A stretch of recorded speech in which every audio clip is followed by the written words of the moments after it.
Elsewhere, the videos of starving Israeli hostages in Gaza triggered an emergency meeting of the United Nations Security Council last night. Members heard from the brother of one of the hostages in the video. Meanwhile, the president is considering taking over humanitarian aid operations in Gaza. CBN's Paul Petit has this update from Jerusalem. Horrifying new images of Israeli hostages forced Israel to call an emergency United Nations meeting in New York Tuesday. Members heard from the brother of Evyatar David, who says he is digging his own grave. The time for deliberation has run out. Their lives depend on immediate action. Evyatar Guy and the very least 18 other hostages are still alive. After 660 days, they have somehow managed to survive. And we call on you to rescue them from Hamas dungeons underground. Israel's foreign affairs minister calls the images satanic. The world saw their terrible condition, bones standing out in their skin, like living skeletons. Evyatar was forced to dig his own grave. This is satanic.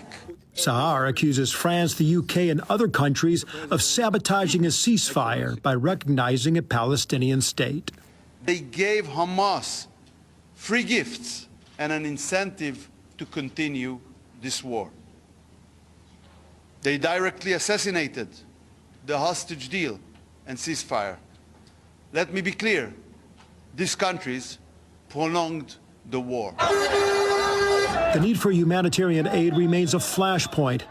On CBN News' Faith Nation program, the Red Cross's Fabrizio Carboni said it can't act without a ceasefire. Our visit and our support will be possible only if there is an agreement, because today Gaza is a battlefield, and we cannot just knock at a door, go into a tunnel. I mean, this would expose the life of the hostages, will expose our lives, and it's simply not realistic. Following a briefing from U.S. envoy Steve Witkoff, President Trump says a U.S.-led aid effort is on the table.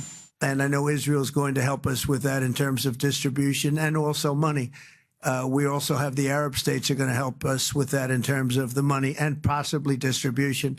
So that's what I'm focused on. After visiting the West Bank town of Shiloh in the Judea-Samaria region, House Speaker Mike Johnson met with Netanyahu and went to the Western Wall with Arkansas Governor Sarah Sanders. In a speech, Johnson said, quote, "Every corner of this land is important to us. Being here, in the place where our faith began, this has great significance. The Bible teaches that Judea and Samaria were promised to the Jewish people, and they belong to you by right. The world may not see it that way, but we do."